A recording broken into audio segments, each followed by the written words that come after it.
is the foundation of our great democracy.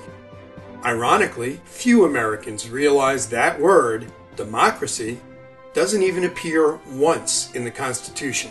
Yet that's the form of government our Constitution has given us.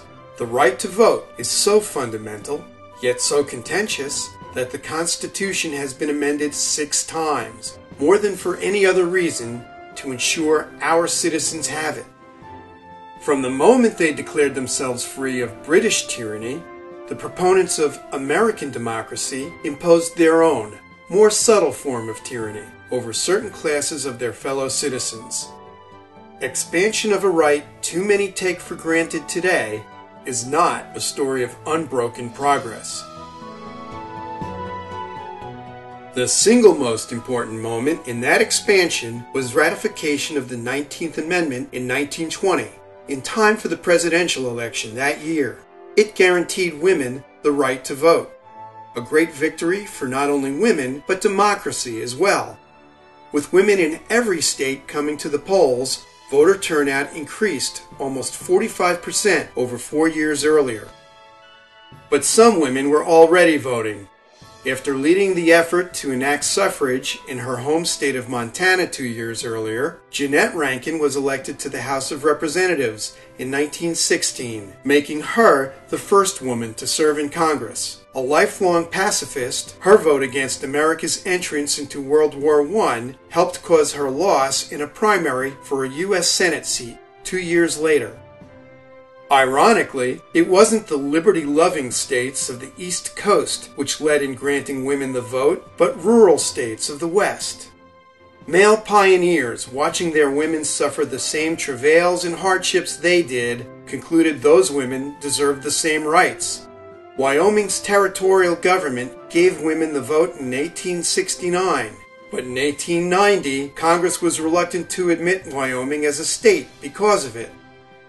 We will remain out of the Union 100 years rather than come in without the women, the territorial government vowed. Congress relented, and Wyoming's star was added to the flag. A founder of the National Woman's Suffrage Association, Susan B. Anthony was a lifelong advocate of equal rights. 5 years after the Civil War, she saw African American men, newly freed from slavery, granted the right to vote by adoption of the 15th Amendment.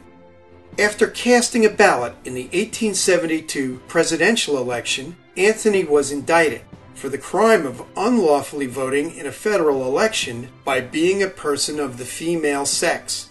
She responded by traveling to every town and village in Monroe County and 21 towns in neighboring Ontario County, 50 locations in all, and delivering an hour-long speech. The question she posed to listeners was simple: is it a crime for a citizen of the United States to vote?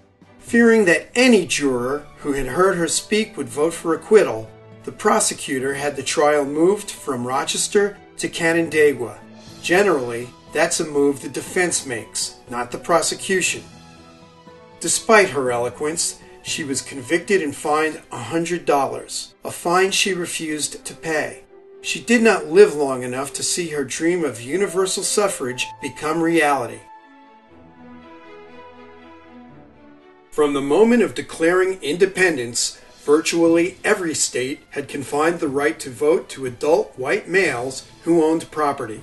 New Jersey's Constitution, written in just 2 days in 1776, was less specific. It established the following qualifications: all inhabitants of this colony of full age who are worth 50 pounds proclamation money, clear estate in the same, and have resided within the county in which they claim a vote for 12 months preceding election shall be entitled to vote for representatives in council and assembly, and also for other public officers.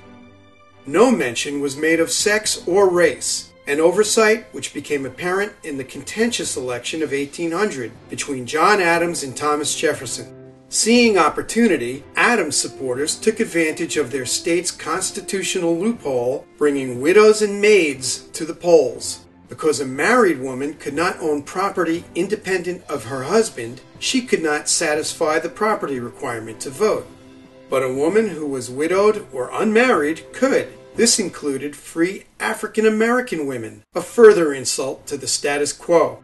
Jefferson's supporters complained bitterly about the trickery of Adams' Federalist Party, but it was too late. Happy to support those who placed such faith in them, the women's votes made the difference and saved New Jersey for Adams. It was a historic first. No woman had voted in an election for president before. Their place in the electorate did not last long. In 1807, New Jersey adopted a law restricting the vote to free white men otherwise qualified by law. It would be 113 years before a woman could again cast a ballot in New Jersey.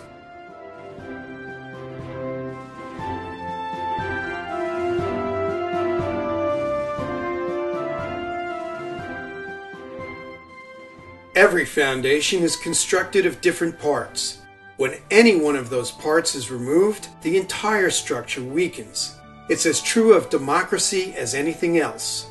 Why should we care when someone else's right is taken from them, as with the women of New Jersey more than 2 centuries ago? Because it makes our own ability to exercise that same right measurably weaker.